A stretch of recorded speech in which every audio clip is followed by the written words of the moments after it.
What if I told you there is a luxury brand so powerful that it would rather destroy its own products than sell them at a discount? Sounds extreme, right? But that's exactly the kind of strategy that built Chanel into one of the most respected luxury brands in the world, in a time where brands are constantly offering discounts, flash sales, and promotions. Chanel does the exact opposite. No sales, no discounts, no compromises. So the question is, why?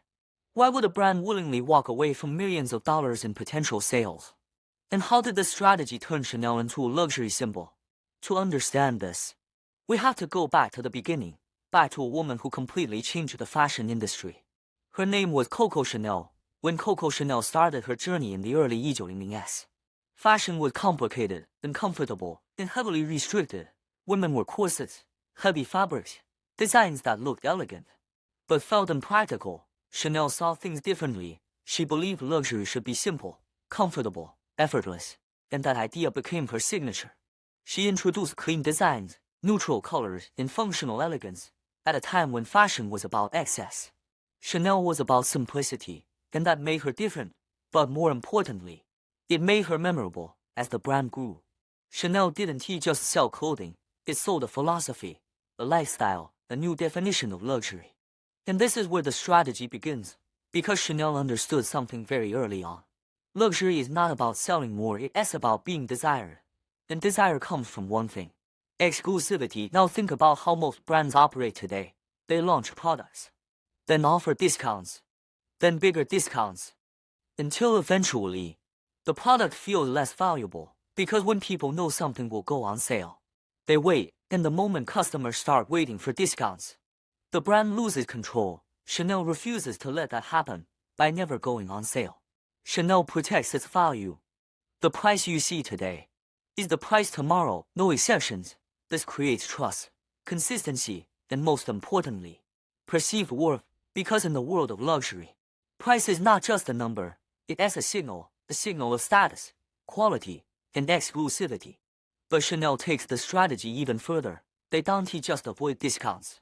They actively control supply. Chanel produces limited quantities of its most iconic items, which means not everyone can get them easily. And when something is hard to get, it becomes more desirable, it becomes more powerful. And that's exactly what Chanel wants. Because luxury is not about accessibility, it is about aspiration. But here's where it gets even more interesting. Instead of lowering prices to attract customers, Chanel often does the opposite. They increase prices regularly, and yet people still buy. In fact, sometimes demand increases even more. Why? Because higher prices reinforce the idea that the product is exclusive, rare, valuable, and this creates a psychological effect. People don't just buy Chanel for the product, they buy it for what it represents: status, taste, identity. Owning Chanel tells the world something about you, without you saying a word. And that's incredibly powerful. But there is another layer to the strategy. Chanel also maintains strict control over distribution. You won't find Chanel products everywhere. They limit where and how their products are sold. No random discounts online, no uncontrolled retail environments. Everything is carefully managed, because every detail affects perception. From store design, to packaging, to customer experience, everything reinforces one message: this is luxury, and luxury does not go on sale. Now compare that to other brands. When a brand constantly discounts its products, it might increase short-term sales, but it weakens long-term value.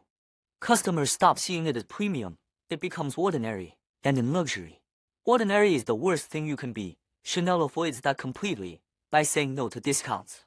They say yes to long-term power, and that's why Chanel has remained one of the strongest luxury brands for decades. Not by chasing trends, but by controlling perception, protecting identity, and staying consistent.